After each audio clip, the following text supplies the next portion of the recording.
ఆంధ్రప్రదేశ్ రాష్ట్రంలో అర్హులై ration card లేని వారికి డిసెంబర్ 2 నుంచి డిసెంబర్ 28 మధ్యలో గ్రామ వార్డు సచివాలయంలో దరఖాస్తు పెట్టుకుంటే అర్హులైతే సంక్రాంతి పండగ నాటికి కొత్త రేషన్ కార్డు మంజూరు చేస్తారు. అయితే ఇప్పటికే కొంతమందికి అనర్హులకు వైఎస్ఆర్సీపీ పాలనలో 5 సంవత్సరాలలో బోగస్ రేషన్ కార్డులు రంగప్రవేశం చేశాయి. అవి దాదాపు ప్రభుత్వ అంచనా ప్రకారం 3 లక్షల దొంగ బోగస్ రేషన్ కార్డులు ఉన్నాయి. ప్రభుత్వ అంచనా ప్రకారం అర్హులైన పేదవారు రేషన్ కార్డు కావలసిన వారు 2 లక్షల మంది ఉండొచ్చు అనుకున్నారు. తర్వాత ఇంట్లో కుమారుడికి పెళ్ళై ఉంటుంది. ఆ రేషన్ కార్డులోంచి తొలగించి వేరే రేషన్ కార్డు ఇవ్వాల్సిన అవసరం ఉంది. అలాగే కుమార్తె వివాహం అయిపోయి ఉంటుంది. ఆమెని తల్లిదండ్రి కార్డు నుంచి తొలగించి ఆయన భర్తతో కలిపి నివాసం ఉంటున్న చోట ఒక కొత్త రేషన్ కార్డు ఇవ్వాల్సిన అవసరం ఉంటుంది. పిల్లలు పుట్టుంటారు. పిల్లలు రేషన్ కార్డులో వాళ్ళ ఫోటో లేదు. వారిని కూడా ఫోటోలో పొందుపరిచి అన్ని రకాల ప్రభుత్వ పథకాలు అందించడానికి వెసులుబాటు కల్పిస్తున్నారు. దీంతో పాటు అసలు రంగము సామాజిక పెన్షన్లలో పెను మార్పులు జరగబోతూ ఉన్నాయి. ఈ రోజున ప్రతి నెల 1వ తారీఖు నాడు 64 లక్షల మందికి సామాజిక పెన్షన్లు ఇస్తామన్నారు. ఇది ప్రభుత్వంపై అంటే ప్రజలపై భారము 4,400 కోట్ల రూపాయలు. ఈ 64 లక్షల్లో కొన్ని లక్షల మంది అర్హులు కాని వారు బోగస్ సర్టిఫికెట్లతో పెన్షన్లు పొందుతున్నారు. వయస్సు తక్కువ ఉన్న చిన్న వయసు వారు కూడా వృద్ధాప్య పింఛన్లు పొందుతున్నారు. ఇది ఏమన్నా సమంజసమా? వృద్ధులకు ఇవ్వాల్సింది యువకులు మధ్య వయసు వారు పొందటం సమంజసమా? అధిక శాతము మోసము ఎక్కడ జరుగుతుందంటే ఈ దివ్యాంగుల పెన్షన్లో జరుగుతూ ఉంది. అందుకే చంద్రబాబు నాయుడు వ్యూహాత్మకంగా కలెక్టర్లను ఎండిఓలను రంగంలో దింపాడు. ఎమ్మెల్యేలు ఏదైనా మంచి విషయాలు చెబితే ఎవరైనా అర్హుడు ఉన్నాడు, అతని పరిస్థితి బాగలేదంటే అర్హులకు రేషన్ కార్డులు ఇవ్వండి, పెన్షన్ ఇవ్వండి అన్నారు.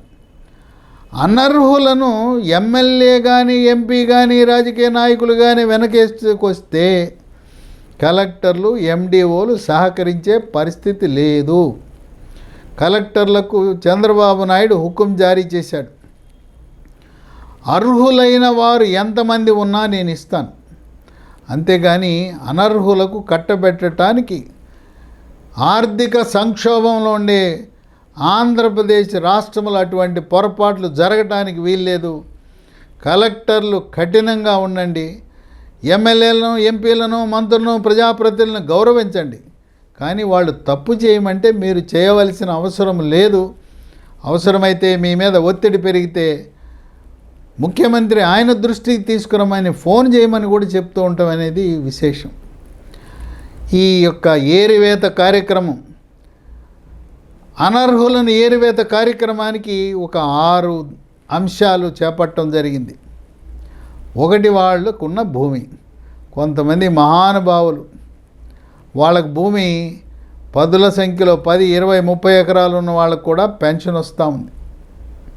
2, ఇంట్లో 2-3 బైకులు, 2-3 కార్లు, ఖరీదైన కార్లు ఉంటాయి. కానీ 4,000 రూపాయలు పింఛను. రేషన్ కార్డు ఏమయ్యా అంటే మాకు ఆరోగ్యశ్రీ కార్డు కోసం పెట్టుకున్నామండి, ఏదైనా గుండె జబ్బో మెదడుకి ఏదైనా కావాలంటే అప్పుడు దానికోసం పెట్టుకున్నాను. ఈ బియ్యము మా డ్రైవర్నో మా పని మనుషుల్లో వాడుకోమని చెప్తున్నాం, వాళ్ళు తెచ్చుకుంటారు బియ్యము అని చెప్తా ఉన్నారు. ఇక 3 ఇన్కమ్ ట్యాక్స్. ఆదాయ పన్ను కడుతున్నవాడు కూడా 4,000 రూపాయలు పింఛను పొందుతున్నాడు. ఏమైనా సమంజసమా? ఇక 4, ఈ గవర్నమెంట్ ఉద్యోగస్తులు రిటైర్ అయిపోయి గవర్నమెంట్ పెన్షన్ తీసుకుంటూ మళ్ళీ సామాజిక పెన్షన్ తీసుకుంటా ఉన్నారు మహానుభావులు. కేంద్ర రాష్ట్ర ప్రభుత్వాల్లో రిటైర్ అయిన అంటే వీళ్ళ సంఖ్య తక్కువైనా కొంతమంది తీసుకుంటున్నారు ప్రబుద్ధులు. ఇక 5, ఈ ఇళ్లలో విద్యుత్ వినియోగం చూస్తే వీళ్ళకి ఇచ్చే పింఛన్ 4,000, కొంతమంది 5-6 వేల రూపాయలు కరెంటు బిల్లులు కడుతున్నారు, వాళ్ళకేమో ఈ పెన్షన్ కావాలి. కనుక విద్యుత్ వినియోగాన్ని ఆధారంగా కూడా ఈ పింఛన్లు కట్టు.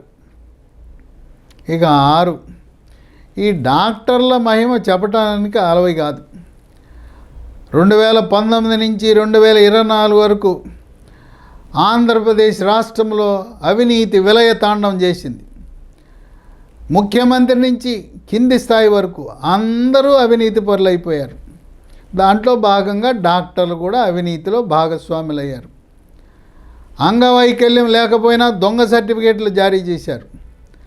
సదరం సర్టిఫికేట్లో అన్ని దొంగ సర్టిఫికేట్లే.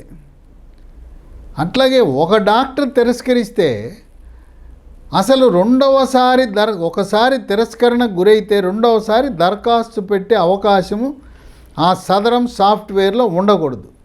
ఇప్పుడు ఏం చేస్తున్నారు, ఒక డాక్టర్ ఒక హాస్పిటల్లో తిరస్కరిస్తే మళ్ళీ దరఖాస్తు పెట్టి ఇంకా తెలివిగల ప్రబుద్ధులు పక్క జిల్లాలకు వెళ్ళి అక్కడ మేనేజ్ చేసుకుని డాక్టర్తో కుమ్మక్కై అంగవైకల్యము లేకపోయినా చెవిటి మూగ లేకపోయినా ఉన్నట్టుగా దొంగ సర్టిఫికేట్లు డాక్టర్ల దగ్గర తీసుకొస్తున్నారు. అయినా ఒక డాక్టరు ఇతనికి వైకల్యము లేదు అని చెప్పిన తర్వాత రెండవ డాక్టర్ ఉన్నది అని ఎలా చెప్తాడు? ఈ డాక్టర్లే ఈ దొంగ సర్టిఫికేట్ల కార్యక్రమానికి కారణం. అందువల్ల ఇప్పుడు కలెక్టర్లు, ఎండిఓలు ఇప్పుడు కార్యక్రమాన్ని చేపట్టారు. ప్రతి మండలంలో కూడా ఒక టీము నియమించారు. ప్రతి టీము కూడా 40 కార్డులను పరిశీలిస్తుంది. వీళ్ళ దృష్టి అంతా కూడా అంగవైకల్యంపై దృష్టి సారిస్తారు. అంగవైకల్యం ఉన్న వారిని 3 రకాలుగా 3 కోవల కింద పెన్షన్ ఇస్తున్నారు. తక్కువ ఉన్నవారికి 4,000, మధ్యస్థంగా ఉన్నవారికి 6,000, అసలు మంచం మీద ఉండి లెగవలేని వారికి 15,000.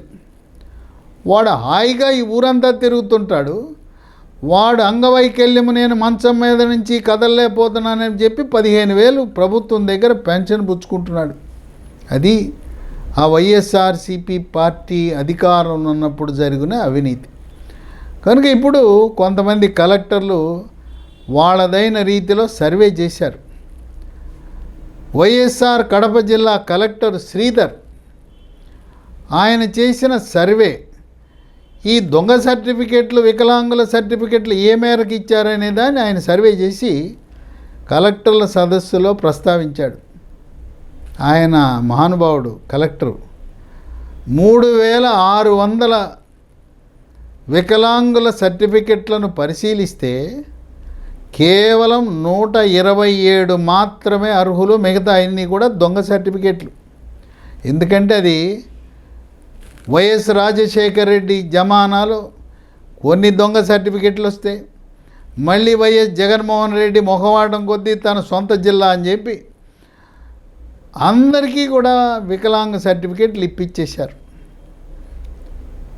అక్కడుండే మొత్తం 70% పెన్షన్లు బోగస్ పెన్షన్లే. శ్రీకాకుళం జిల్లా కలెక్టర్ ఆయన ఒక అధ్యయనం చేయించాడు. కోటబొమ్మాళి మండలంలో దంత అనే గ్రామంలో 78 డాక్టర్లు సదరం ద్వారా జారీ చేసిన సర్టిఫికెట్లను ఆయన పరిశీలింపజేశాడు. భౌతికంగా డాక్టర్లను పంపించాడు. 78లో 56 మందికి అనర్హత, కేవలం 22 మందికే అర్హత ఉంది. ఇక కలెక్టర్లు చాలా తెలివిగా వీళ్ళను రమ్మంటే రారు, అందుచేత వైద్య బృందాలను గ్రామాలకు పంపించి ఎండిఓ ఆధ్వర్యంలో వాళ్ళ దగ్గర ఉండే అంగవైకల్య సర్టిఫికెట్టు, అతనికి నిజంగా వైకల్యం ఉన్నదా అనేది వెరిఫికేషన్ జరిపి ఇక ప్రారంభించారు కలెక్టర్లు వాళ్ళదైన శైలిలో.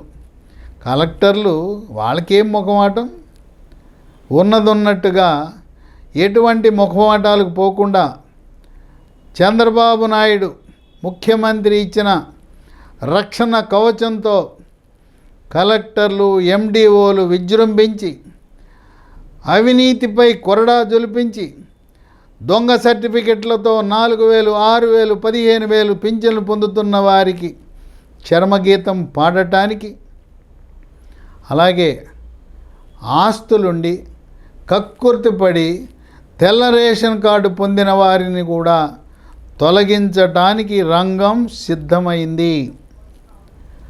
తర్వాత జనవరి 1 నుంచి ఈ దొంగ సర్టిఫికెట్లతో పెన్షన్ వచ్చిన వారికి రాదు.